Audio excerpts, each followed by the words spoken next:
요한복음 14장 18절부터 19절까지의 말씀입니다. 신약성경 173쪽입니다. 하나님의 말씀을 읽겠습니다. 내가 너희를 고아와 같이 버려두지 아니하고 너희에게로 오리라. 조금 있으면 세상은 다시 나를 보지 못할 것이로되 너희는 나를 보리니 이는 내가 살아있고 너희도 살아있겠습니다. 기도드리겠습니다. 아버지 하나님, 눈비가 내리는 날씨입니다. 하지만 하나님 앞에 예배 드릴 수 있도록 우리의 발걸음과 마음을 인도하셨사오니 말씀이 선포되어지는 자리에, 말씀을 듣는 자리에 성령님의 역사가 있게 하여 주시옵소서. 주님께서 만져주셔서 엘림 찬양대 아름다운 찬양을 받으시고 주님께서 만져주셔서 그 찬양이 우리 입술에도 있게 하옵소서. 예수님 이름으로 기도하옵나이다. 아멘. 예수님께서 예루살렘 성에 입성하실 때에 많은 사람들이 환호를 하면서 열광적으로 맞이했습니다. 구약 성경에 호시아나라고 하는 말이 딱 한 번 나오는데, 시편에 그 말을 사람들이 인용을 하면서 호시아나라고 하는 말은 save me, 구원하소서, 나를, now, 지금 우리를 구원하소서, 그런 의미입니다. 우리를 구원해 달라고 외치는 이들이 호시아나라고 그렇게 외치는데, 그 많은 사람들이 외치는 환호성 때문에 손에 들고 있는 종려나무 가지 의미를 담아가지고 오늘을 종려주일이라고 이야기합니다.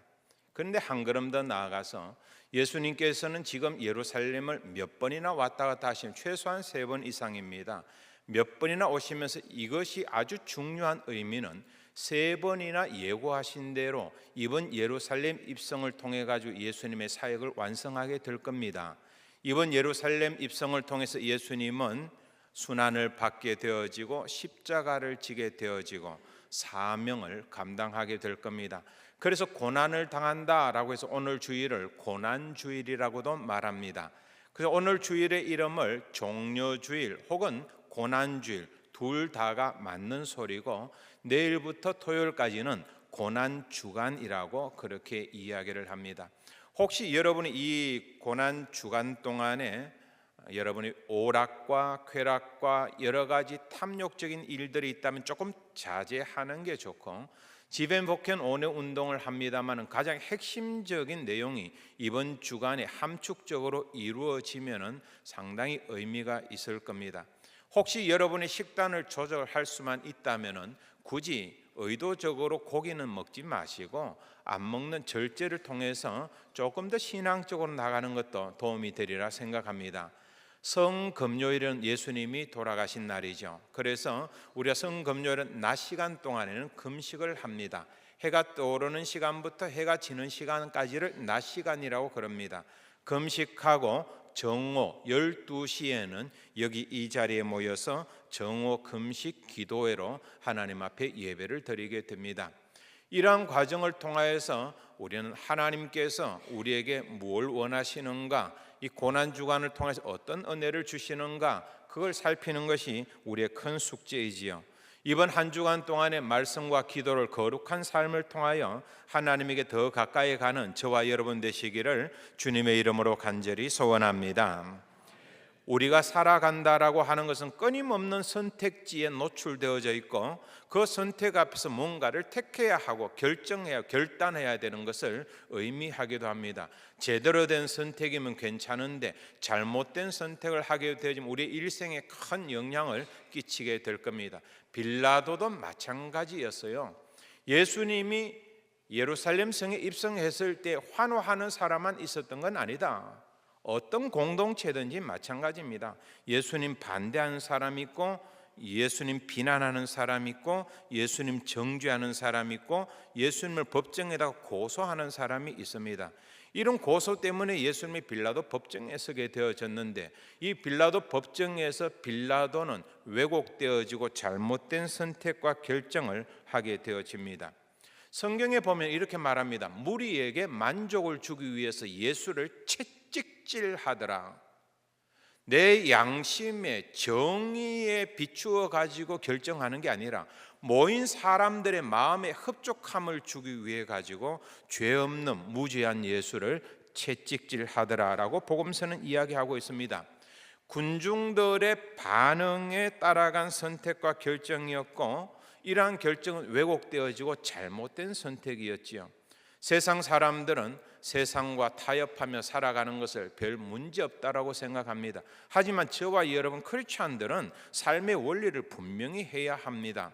로마서 12장 2절에 보면은 삶의 원리에 대해서 명확하게 이야기합니다. 너희는 이 세대를 탐욕적인 세대, 위선적인 세대, 세속적인 세대, 이기적인 세대, 너희는 이 세대를 제너레이션, 너희는 이 세대를 본받지 마라. 이게 예수님께서 하나님의 말씀이 우리에게 선포한 내용이에요. 크리스찬들은 이 세대를 본받지 아니하고 우리 양심에서 들려진 소리에 귀를 기울여야 됩니다. 도스토옙스키가 이야기한 것처럼 양심은 하나님께서 우리 내면에 주신 하나님의 소리. 그러면 이 양심을 하나님의 소리라고 한다면 양심의 소리에 귀를 기울일 필요가 있다. 하지만 빌라도는 그렇지 않았습니다. 양심의 소리가 있었지만 짓밟아 버리고 군중들에게, 백성들에게 만족을 주고자 따랐지요. 이건 포퓰리즘입니다. 이런 정치적인 포퓰리즘 우리가 얼마나 많이 경험하는지 몰라요. 이것은 정의와 상관이 없습니다. 올바름과 상관이 없습니다. 내 양심과 상관이 없습니다. 왜곡되어진 것이 진리인 양 거짓된 모습으로 치장되어져서 우리에게 다가올 때가 너무나도 많이 있는. 그래서 우리가 어떤 일을 결정한다고 할 때는 이게 정당한가를 깊게 심사숙고해야 됩니다. 우리 팀에게, 우리 단체에게 이익이 되는가, 나에게 이익이 되는가, 이 결정이 아니라 이것보다 훨씬 더 중요하게 내가 정당한가, 이 행동은 정당하고 이 일들은 정당한가, 이것을 먼저 생각해야만 우리는 바른 결정을 내릴 수가 있습니다. 이 도스토옙스키가 양심에 대해서 이야기를 했던 것처럼 빌라도는 양심의 소리를 듣고 있습니다. 그 양심의 소리는 뭐냐 하면은 이 사람은 무죄야. 최소한 복음서에는 3번 이상 반복을 합니다. 이 사람은 무죄야. 이 사람은 죄가 없어. 어쩌면 그들이 이야기한 것처럼 그들이 그토록 기다리던 메시아 그리스도인인 줄은 몰라라고 생각을 했을 겁니다. 거기에다가 빌라도의 부인이 사람을 보내가지고 전언을 전합니다. 거기에는 뭐라고 하느냐 하면은 여보, 이 올바른 사람에게 간섭하지 마세요. 그는 올바른 사람입니다. 지난밤에 내가 꿈을 꾸었는데 정말 안 좋은 꿈을 꾸었습니다. 당신이 자칫 왜곡되어진 결정을 하면 큰일이 생길 수도 있으니까 이 사람이 올바른 사람의 일에 간섭하지 마십시오 라고 했습니다. 이것은 빌라도 마음속에 우러나왔던 양심의 소리와 함께 어우러진 소리였어요. 하지만 빌라도는 외면하죠. 자기 마음에서 나온 소리를 외면하고 부인의 소리를 외면하고 결국은 자기 확신과는 정반대의 결단을 내리고 예수님을 채찍질하고 십자가에 내어주게 되는 겁니다. 자기 양심을 따라 살아가는 것도 쉽지 않습니다. 연세대학교 가면은 연합신학대학원이 있어요. 그 연합신학대학원 올라가는 길에 비탈에 비석이 하나 있는데 그 비석은 윤동주의 시비입니다. 서시가 기록되어져 있습니다. 죽는 날까지 하늘을 우러러 한 점 부끄러움이 없기를, 잎새에 이는 바람에도 나는 괴로워했다. 별을 노래하는 마음으로 모든 죽어가는 것을 사랑해야지. 그리고 나한테 주어진 길을 걸어가야겠다. 그는 이 시를 작성하고 27살에 옥사를 하게 됩니다. 윤동주, 일제 말기에 이 땅에서 살았던 크리스찬 지성인, 고독한 지성인이었어요. 시인이었습니다. 그런데 그 사람이 이 모든 것보다도 독립운동가라는 걸 여러분 잘 모르실 거예요. 일제강점기의 민족 정신을 말살하기 위해서 일본이 판을 치고 나왔을 때에 그 거센 폭풍을 뚫고서 대한 독립을 향해서 독립운동했던 사람이 바로 이 윤동주입니다. 그러다가 체포됩니다. 일본 형무소에 갇히게 되어집니다. 후쿠오카 형무소에서 고초를 당하다가 1945년 8월이 해방인데 6개월 전에 그만 형무소에서 목숨을 잃게 됩니다. 올해가 윤동주 서거 80주년이 되는 해입니다. 양심의 소리를 따라 묵묵하게 그 길을 걸어가는 건 쉽지 않습니다. 빌라도는 실패했지요. 윤동주는 성공했습니다. 그것 때문에 손해를 입어도, 그것 때문에 출세 보장이 안 된다 할지라도, 그것 때문에 감옥에 갇히고, 그것 때문에 목숨을 잃는다 할지라도 그 양심의 소리를 놓칠 수가 없었습니다. 왜? 그건 하나님이 주신 소리였기 때문에 그렇습니다. 여러분은 어떻습니까? 여러분 중요한 선택의 순간에 예수 그리스도를 선택할 수 있습니까? 여러분 중요한 순간에 믿음을 선택할 수 있습니까? 여러분 중요한 순간에 윤동주처럼 애국하는 길을, 나라 사랑하는 길을, 대한민국을 선택할 수 있습니까? 아니면 중요한 순간에 이민 가버립니까? 오늘 우리 살아간다는 것은 양심의 소리를 따라 하나님의 음성을 따라서 올곧게 이 길을 꿋꿋하게 살아간다는, 그렇게 말처럼 쉬운 일이 아닙니다. 어떤 상황에서도 예수 그리스도를 꼭 붙드는 그런 굳센 믿음, 어떤 상황에서도 흔들리지 않은 신앙의 고백이 저와 여러분에게 있기를 주님의 이름으로 간절히 소원합니다. 봄 신방을 하다 보면은 이런저런 가정들을 신방하게 되어지는데 참 집집마다 병자들이 참 많이 있더라고요. 오랫동안 교직에 종사하신 가정이 있습니다. 두 분 다가 교직에 종사를 했습니다. 근데 부인 되시는 분이 건강했는데, 한 번도 감기도 안 앓을 정도로 건강했는데 그만 유방암 판정을 받았습니다. 충격이 컸습니다.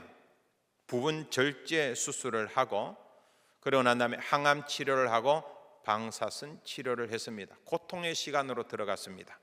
머리카락이 빠지기 시작했고 손톱이 새카맣게 물들기 시작했습니다.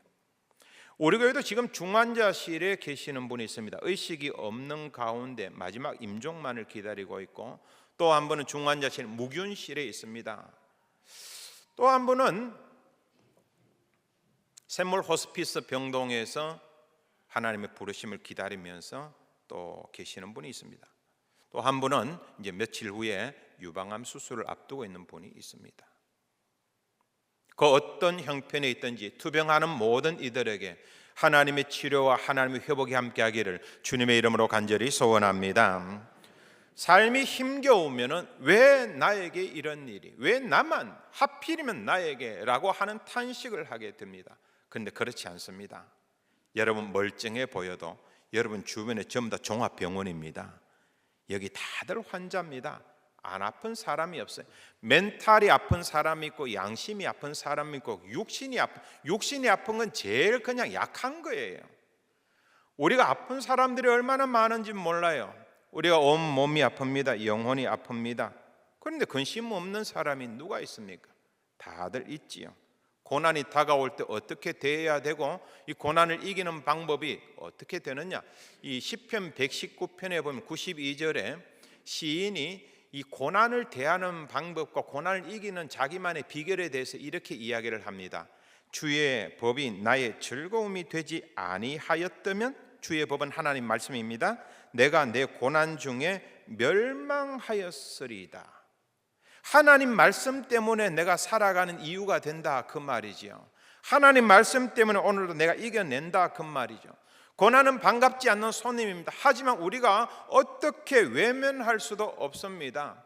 이 고난은 우리에게 아픔을 줍니다마는 우리의 삶의 단계를 훨씬 더 패러다임을 바꾸어 가지고 새로운 영역으로 도약하게 하는 영적 디딤돌이 되기도 합니다. 베토벤의 운명이 어떤 형편에서 만들어진지 아십니까? 핸델의 메시아가 어떤 배경에서 만들어진지 아십니까? 그건 고난이 원인이었어요. 고난이 아니고선 이런 위대한 작품이 나타날 수가 없었습니다. 배부르고 등 따뜻하고 평온하면 위대한 작품 나오지 않습니다. 똑같은 논리로 배부르고 등 따뜻하면 위대한 신앙 나오지 않습니다. 나에게 아픔이 있다는 건 하나님께서 이 아픔의 원료를 사용해서 내 신앙을 더 아름답게 만드시고자 하는 하나님의 뜻이 분명히 있는 것입니다. 내 삶에 주어진 고난을 창조적인 생의 연료로 만드는 것은 나의 적극적인 의지 때문이다. 천만에요. 그 의지가 어디에서 나오는데요? 그래서 시편 119편에서 시인이 하는 이야기는 뭐냐? 하나님의 말씀이 주는 즐거움이라고 했어요. 주의 말씀이 주는 송이꿀보다도 더 달게 느껴지는 그 말씀 붙잡고 그 말씀 가지고 기도하는 가운데 내가 내 삶을 이겨내는 힘을 누리게 되어진다, 그 말이에요. 예수님께서 시시때 때마다 깊은 혼자 있는 곳에 가서 깊은 기도를 드린 이유가 어디에 있습니까? 그분 하나님이신데 기도 안 해도 되는데, 그런데 왜 기도하러 가셨어요? 말씀 속으로, 하나님과의 교제 속으로 깊이 들어감으로써 그 모든 고난의 시간을 이겨내는 모습을 우리에게 모습을 보여주신 거죠. 그래서 우리에게도 동일한 말씀을 하시는 겁니다. 고난을 이겨내는 믿음, 다이아몬드 원석과 같이 빛나는 믿음이 여러분에게 함께하기를 주님의 이름으로 간절히 소원합니다. 그 유방암 수술을 받으시고 항암 치료를 하시는 분이 상현동에 사십니다. 교회 올 때 가발을 쓰고 오십니다. 머리가 빠져가지고 목양실에서 수술 전에 기도 받을 때만 하더라도 어떡하느냐고 통곡하시던 분이신데 오랜 시간 항암 치료를 받으면서 그리고 방사선 치료 받으면서 기도를 하는데 얼굴이 너무 맑은 거예요.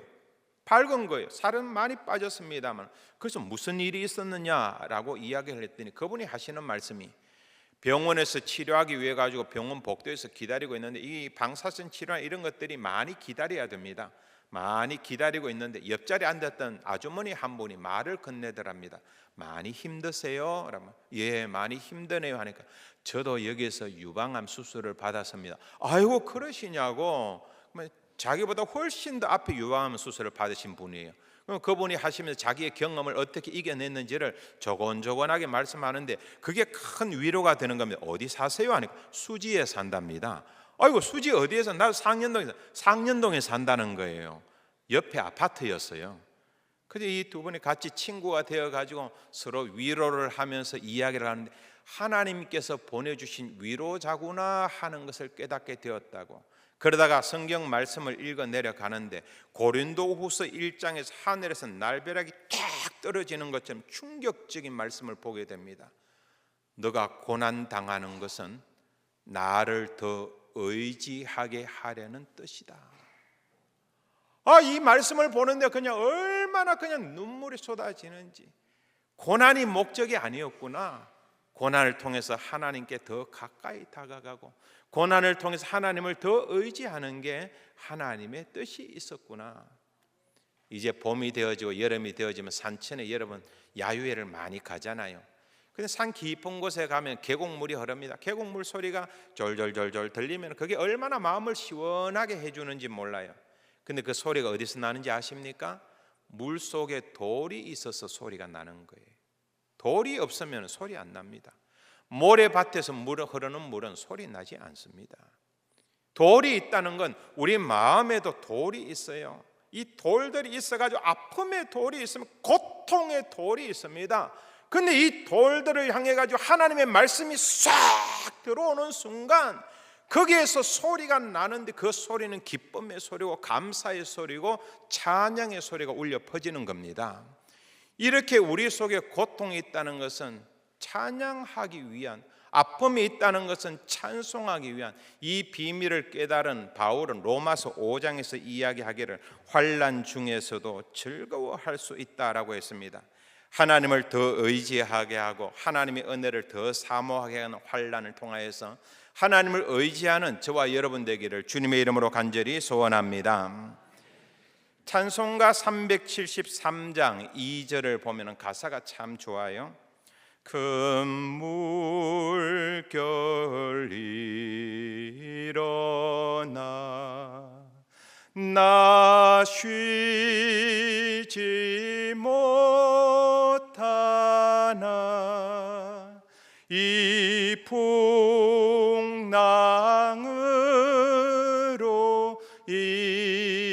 인하여 더 빨리 갑니다.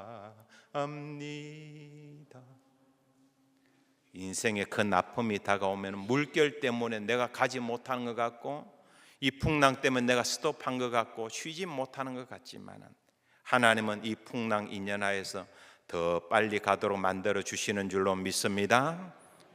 저희 가정에 어려움이 있었을 때 우리 교회의 어떤 권사님 한 분이 CCM 찬양을 하나 소개를 해 줬어요. 그 찬양이 너무 좋아가지고 한 100번 정도는 들은 것 같아요. 그 가사가 대충 이런 내용입니다. 그대 폭풍 속을 걸을 때, 비바람을 마주해야 할 때, 불빛조차 보이지 않아도 그대 혼자 걷지 않을 거예요. 두려움 앞에서 하늘을 보아요. 외로운 그대여 걱정 마요. 꿈꾸는 그 길을 또 걷고 걸어요. 그대 혼자 걷지 않을 거예요. 이 찬양이 참 좋은데 여러분에게도 들려드리고 싶습니다. 다 알고 계시겠지만은 짧게 한번 영상 보도록 하겠습니다.